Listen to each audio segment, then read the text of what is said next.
Willow बरूक के पुराने कस्बे में घूमती हुई पहाड़ियों और सरगोशियों वाले दरख्तों के दरमियान बसी हुई दो रूहें रहती थीं जो एक दूसरे को इंतहाई गैर मुतवक्के तरीकों से ढूंढती थीं। एला अपने जले हुए सुर्ख करलूं और कहकहों के साथ जो तारीक तरीन कोनों को रोशन करती थी, अपने दिन अपने खानदान के फूलों की दुकान के खुशबूदार फूलों की देखभाल में गुजारती थी। हर पनखड़ी जो उसने छुई थी वो इसके दिल में गर्मजोशी की बाज़गश्त करते हुए कदरे रोशन दिखाई देती थी। और फिर लियाम था जिसकी आंखें समंदर जैसी गहरी थीं और एक मुस्कुराहट जो किसी भी तूफान को भगा सकती थी। वो अपनी स्केचबुक हाथ में लेकर मोची पत्थर की गलियों में घूमता था, अपनी पेंसिल के हर झटके से अपने इर्द गिर्द की दुनिया की खूबसूरती को कैद करता था।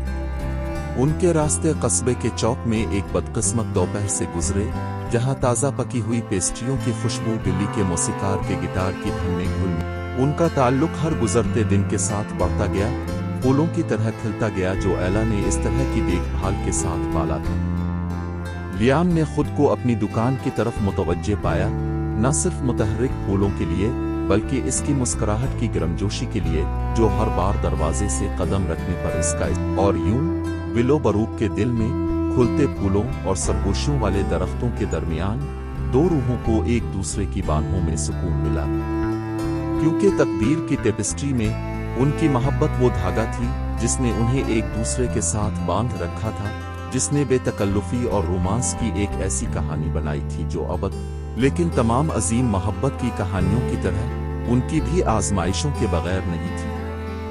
जिंदगी के चैलेंजों ने उनकी मोहब्बत की ताकत का तजर्बा किया, उन्हें अपने गहरे खौफ और कमजोरियों का मुकाबला करने पर मजबूर किया।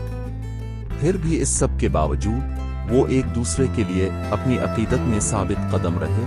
उनकी मोहब्बत उम्मीद की किरण है, यहाँ तक कि अंधेरी, लेकिन तमाम अजीम मोहब्बत की कहानियों की तरह उनकी भी आजमाइशों के बगैर नहीं थी। जिंदगी के चैलेंजों ने उनकी मोहब्बत की ताकत का तजर्बा किया, उन्हें अपने गहरे खौफ और कमजोरियों का मुकाबला करने पर मजबूर किया। फिर भी इस सब के बावजूद वो एक दूसरे के लिए अपनी अकीदत में साबित कदम रहे। उनकी मोहब्बत उम्मीद की किरण है, यहाँ तक कि अंधेरी रातों में भी उनकी रहनुमाई करती।